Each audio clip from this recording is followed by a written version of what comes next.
Assalamualaikum warahmatullahi wabarakatuh. Alhamdulillah.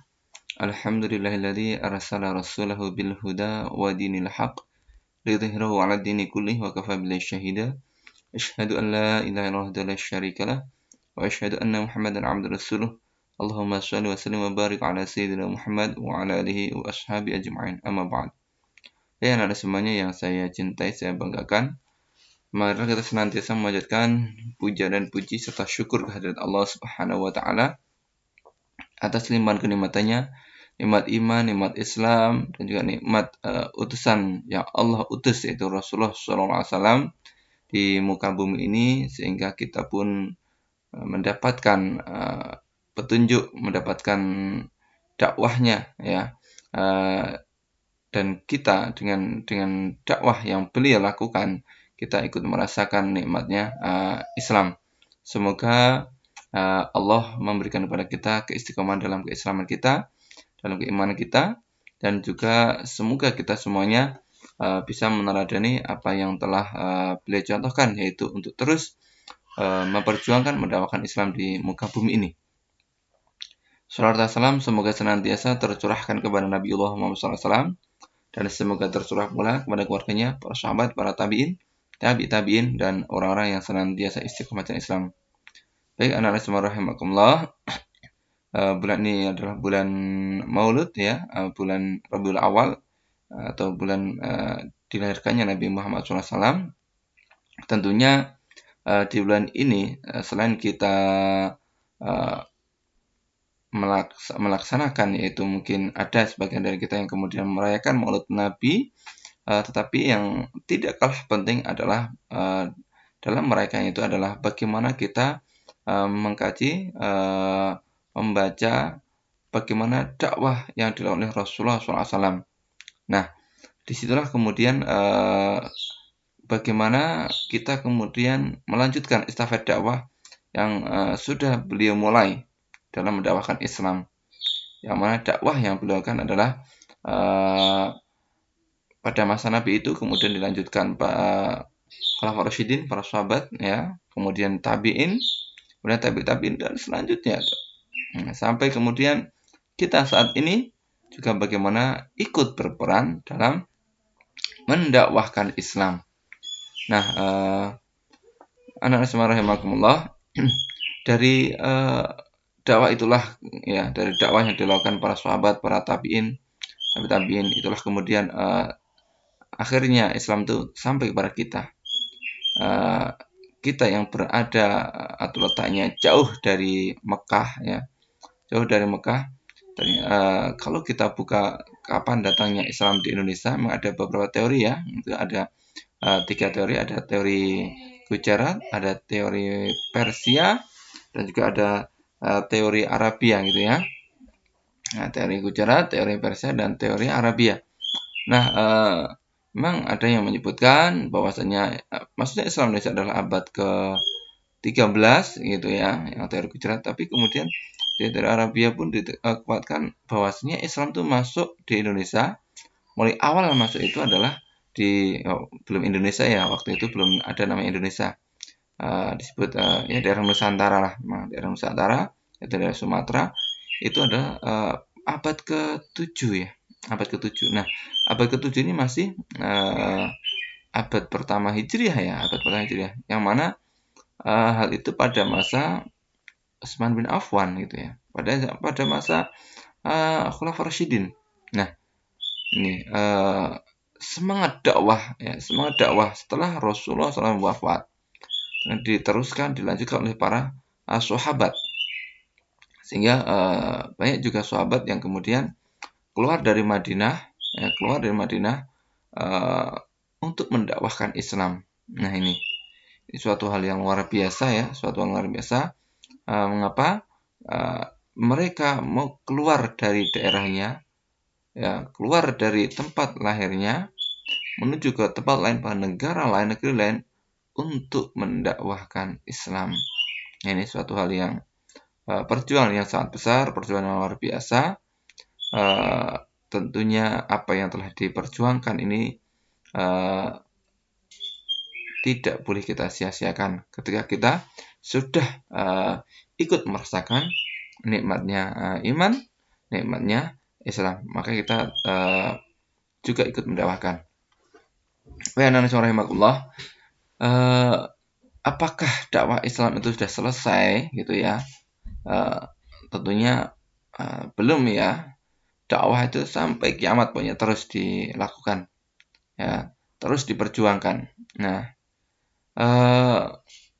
tentunya dalam dakwah ada strategi-strategi. Nah, dakwah pada zaman awal masuknya Islam di Indonesia dengan strategi dakwah saat ini tentunya berbeda. Nah, kita buka ya di halaman 73 tentang strategi dakwah Islam, penyebaran Islam di Indonesia. Nah, kita buka. Nah, ini memang ada beberapa strategi yang dilakukan para dai, para duat ya, untuk menyebarkan Islam di Indonesia. Nah, kita kaji bersama, kita renungkan, dan tentunya sebagai bahan ya bagi kita tentang dakwah yang dilakukan di awal luar biasa. Nah, saat ini apa yang tentunya strategi apa yang akan kita lakukan untuk mendakwakan Islam sehingga apa yang telah dicita-citakan diharapkan para duat awal ya, mereka sudah berkorban waktu, tenaga, pikiran, harta, bahkan kehidupannya ya untuk dakwah.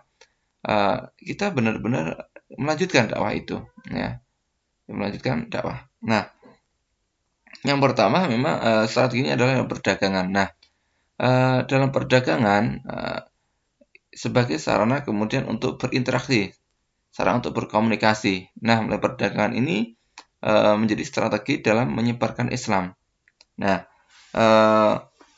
mereka masuk Indonesia melalui berdagang, ya, berdagang di situ kemudian singgah, bertempat tinggal, interaksi, kemudian ada saling mempengaruhi di situ ya. Nah, tetapi saat ini bagaimana mungkin pengaruh nilai-nilai Islam, ada Islam, prinsip-prinsip Islam yang mana prinsip aspek dalam syariat Islam itu juga adalah untuk menjaga kehidupan manusia. Nah, dari interaksi inilah kemudian ada komunikasi ya, dan kemudian di situ ada nilai-nilai Islam yang kemudian tersampaikan.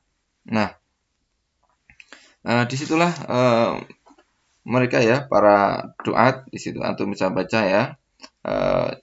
Para paling mengajak masyarakat Muslim dilakukan melalui kontak perdagangan ya. Saluran Islamisasi melalui jalur perdagangan ini sangat menguntungkan karena para raja dan bangsawan turut serta dalam aktivitas tersebut. Nah, bahkan mereka menjadi pemilik kapal dan saham perdagangan itu. Nah, ini karena para pedagang-pedagang ini kan juga orang-orang yang punya posisi ya, para pebisnis lah, para pebisnis, sehingga ini menjadi hal yang strategis. Ya, artinya di sini juga dakwah yang dilakukan di masa-masa awal adalah juga bukan hanya pada kaum lemah, tapi di sini kaum yang kuat ya dari aspek ekonomi itu juga dilakukan. Nah,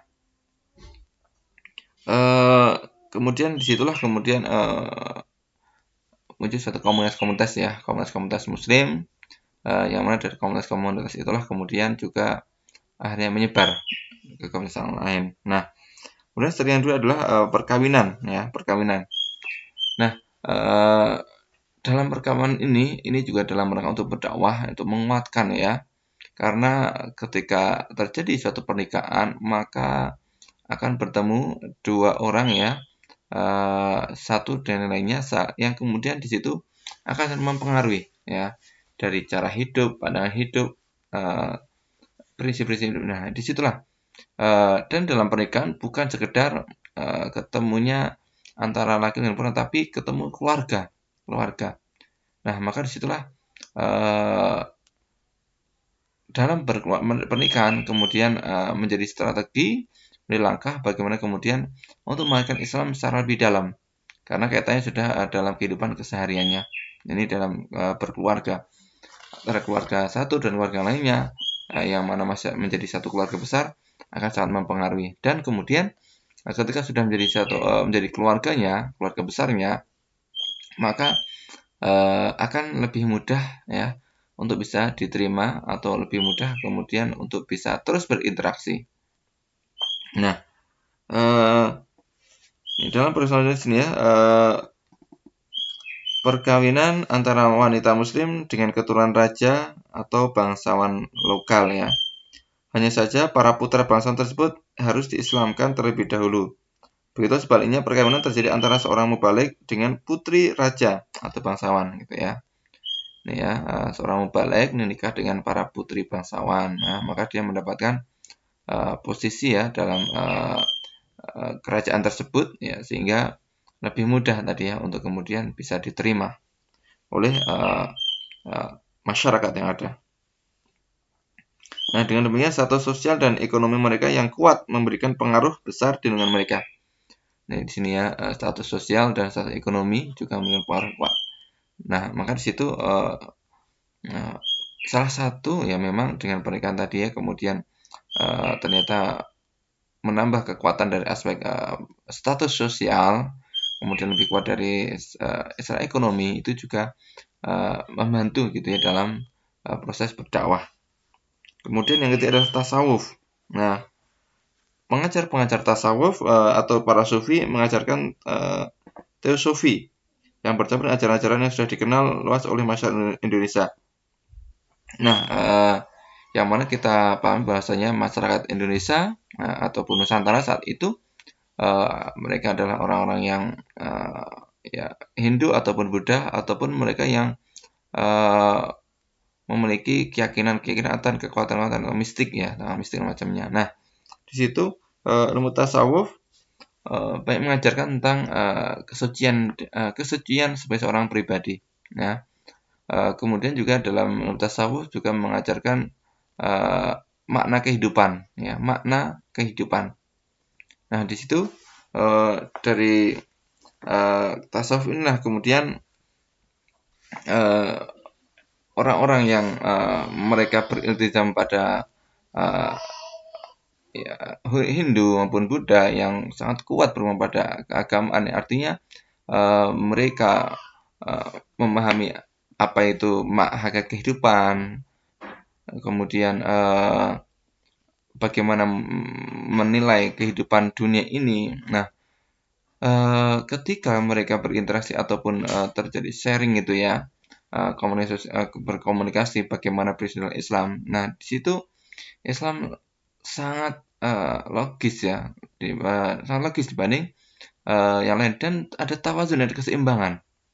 Ada keseimbangan bagaimana melihat atau menilai kehidupan dunia dan kemudian kehidupan di akhirat atau kehidupan setelah kematian gitu ya. Kehidupan setelah kematian. Nah, Islam ternyata justru memberikan pandangan yang tawazun, yang seimbang. Nah, kalau kemudian di Buddha itu ya ketika mencari tentang hakikat kehidupan, kemudian menyendiri bertapa sampai kemudian meninggalkan dunia ini, mereka juga tidak menikah gitu ya. Tetapi dalam Islam tetap ya bagaimana kemudian orientasi akhirat gitu ya, orientasi akhirat aspek dunia itu memang bukan menjadi hal yang kemudian harus dikejar-kejar atau menjadi tujuan pertama, tapi dunia adalah sarana untuk kehidupan di akhirat ya. Bagaimana memanfaatkan kehidupan dunia ini untuk memperoleh keberuntungan atau keberhasilan di akhirat ya. Makanya kan bagaimana tetap berkeluarga, bagaimana tanggung jawab sebagai seorang ayah, bagaimana kemudian mendidik anaknya. Artinya di situ ada suatu yang berbeda. Bagaimana kemudian Islam ya ketika diterapkan dalam kehidupan, kemudian kepercayaan lain ketika diterapkan dalam kehidupan. Nah, ternyata Islam lebih seimbang di situ ya, lebih seimbang.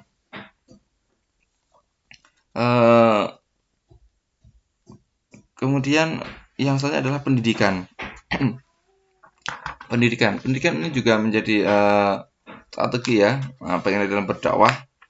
Karena memang dalam berdakwah ini kan dari beberapa aspeknya. Nah, pendidikan yang kemudian dilakukan pada waktu itu para mubalik membuat suatu materi pengajaran-pengajaran ya, mulai dari memahamkan Islam, kemudian bagaimana menyikapi kehidupan ini. Nah, di situ ada pendidikan, maka ada semacam pesantren-pesantren gitu ya, atau di tempat ibadah atau musola gitu atau surah, kemudian di situ eh, mereka mendidik ya, mulai dari mengajarkan tentang Islam, kemudian mengajarkan tentang akhlak, kemudian mengajarkan tentang kehidupan. Nah, itu disitulah dari aspek pendidikan juga kemudian ikut mengangkat harkat martabat manusia di situ ya.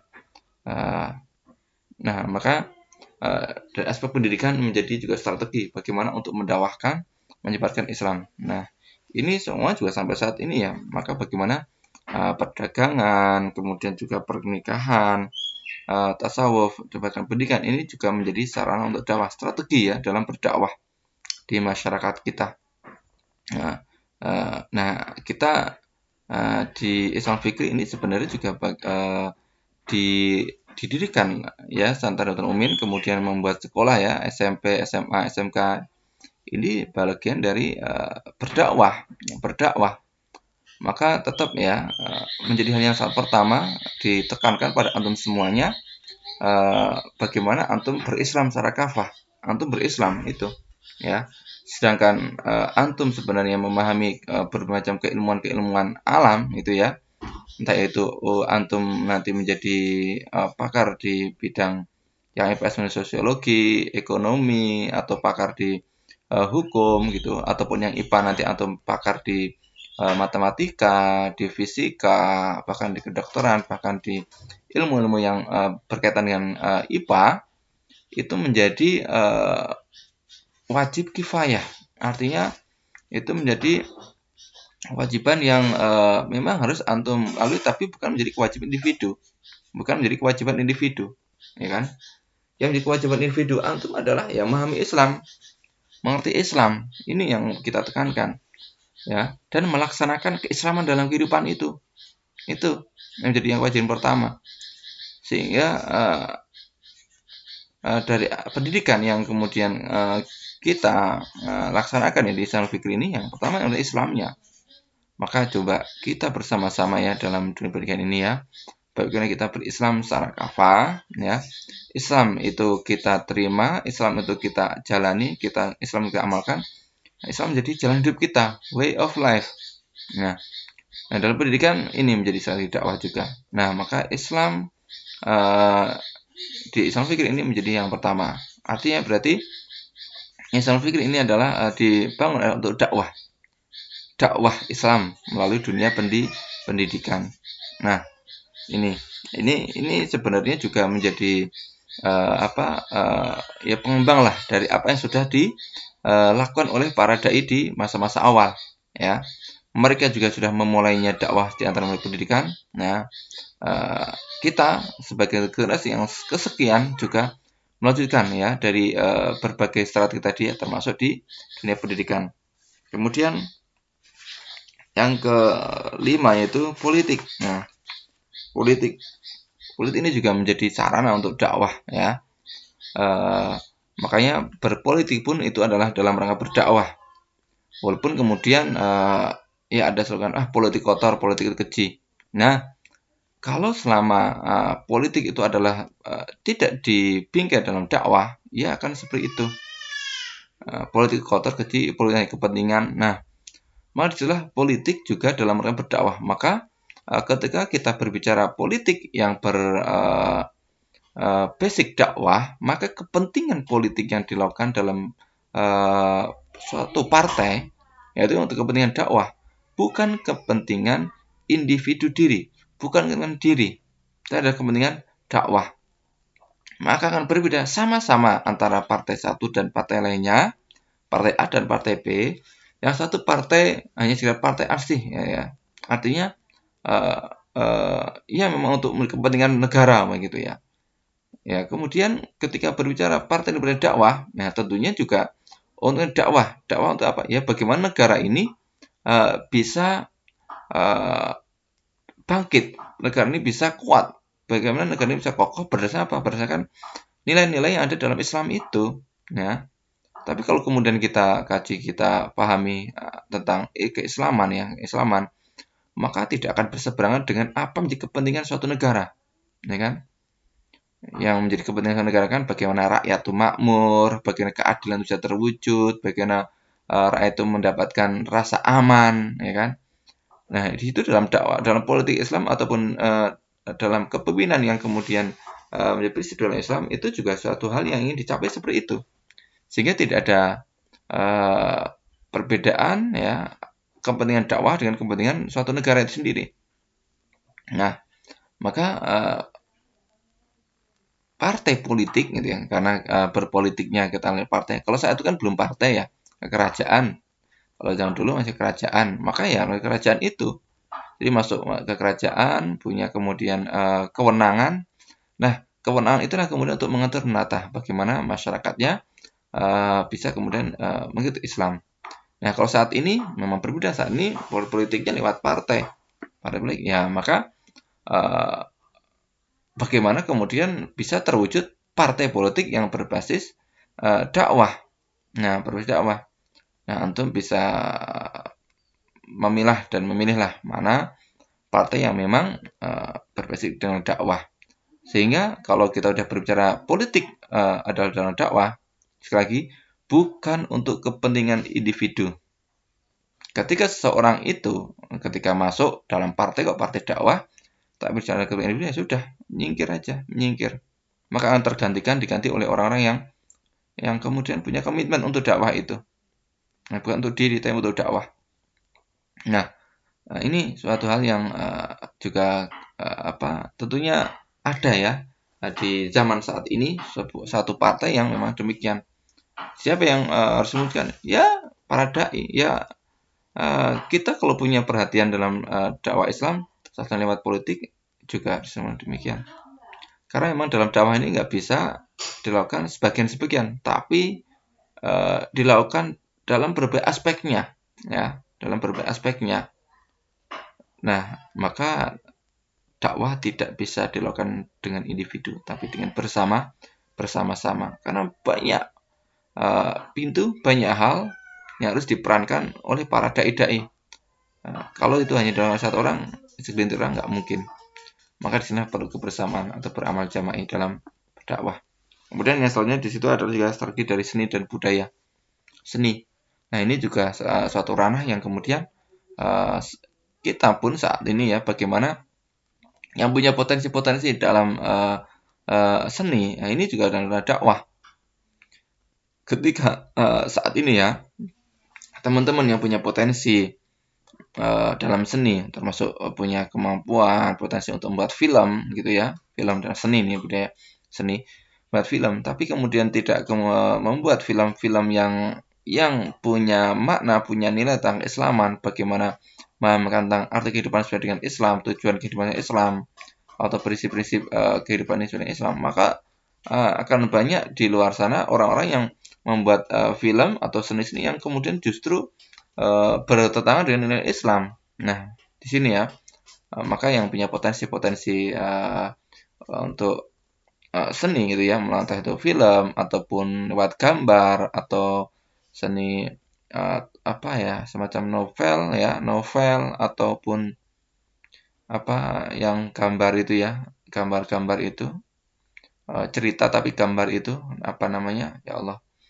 Itu kan tidak semua orang bisa, tapi ada ya di antara antum yang bisa jadi punya potensi hal seperti itu. Karena juga dulu pernah ada satu anak alumni yang kalau gambar bagus sekali gitu ya, kalau gambar bagus sekali. Nah, disitulah sebenarnya ranah-ranah juga untuk seni ya, juga budaya-budaya yang Islami, budaya yang baik, budaya yang punya makna, budaya yang bermartabat, budaya yang berharga. Ini kan tidak lain adalah budaya Islami itu ya. Nah, budaya-budaya yang ada di negara kita, budaya-budaya yang ada di masyarakat kita, selama itu adalah budaya yang tidak bertentangan dengan keislaman, bahkan budaya-budaya yang ditekankan dalam Islam, maka biarlah terus berlanjut budaya-budaya itu. Nah, jadi Islam tidak akan bersinggungan dengan budaya-budaya yang positif, budaya-budaya yang justru mengantarkan manusia itu hidup bermartabat, ya. Dan tentunya kan ada ya budaya-budaya dari masyarakat uh, Nusantara atau masyarakat Indonesia ini dari nenek moyang kita ya, budaya-budaya yang memang baik, budaya yang positif, ya. Nah, kalau di masa kita ada gotong royong gitu ya, ada kerja bakti, ada sebenarnya kegiatan-kegiatan yang itu sudah budaya di masyarakat kita gitu ya. Dan itu dalam Islam ya ditekankan, dianjurkan, ya. Bukan sudah diperbolehkan, bahkan dianjurkan. Ya, wa ta'awanu 'alal birri wat taqwa kan, dan tolong menolong gitu ya. Kerjasama, kerja bakti dan macamnya. Nah, tentunya ada budaya-budaya lainnya di masyarakat kita yang tidak berseberangan dengan Islam, tetapi justru dalam rangka budaya itu adalah dalam rangka merealisasikan keislaman dalam kehidupan bermasyarakat. Nah, rahimahullah, itu beberapa strategi dalam dakwah yang kami sampaikan di hari ini. Nah, ini menjadi kita baca sejarah ya, dan kemudian kita juga membaca realitas kehidupan kita saat ini. Dan kalau kita benar-benar memerenung dan kemudian kita melihat apa yang di hadapan kita, banyak hal yang harus kita perjuangkan. Ranah apa atau peran apa yang kita lakukan ternyata banyak. Maka kita belajar, atau masih muda belajar, kemudian kembangkan potensi antum, sampai kemudian nanti antum memilih antum menjadi seorang dai, ya, seorang dai. Kemudian lewat mana antum akan berdakwah, ya. Dan tentunya apa yang telah saya sampaikan tadi, dakwah yang kita lakukan tidak mungkin hal itu kita lakukan dengan sendiri, maka kita harus berdakwah. Dalam dakwah ini adalah dengan berjamaah, dengan bersama-sama. Baik, itu yang kami sampaikan di pagi hari ini. Semoga bermanfaat. Masa ini coba dakwahku dakwahlah dirimu, ya, jagalah dirimu gitu ya. Kalau di dalam ayat itu jagalah dirimu artinya mendakwahi diri kita, wa ahlikum dan keluarga kita gitu ya, dari api neraka. Coba antum berada di rumah nih, antum kelas 12 ya, jangan sampai antum di rumah tidak punya pengaruh yang positif bagi keluarga antum, ya. Maka coba dari perilaku sikap antum mencerminkan sebagai seorang muslim yang baik, ya, seorang muslim yang solih. Kemudian ibadah dan semacamnya antum tentunya diperbaiki, ditingkatkan, dan kemudian mengajak keluarga antum. Ajarlah diri dan keluarga menuju surganya Allah Subhanahu wa taala. Dan juga masyarakat kanan kiri kita juga jangan sampai luput dari sentuhan dakwah kita. Wabillahi taufiq wal hidayah. Assalamualaikum warahmatullahi wabarakatuh.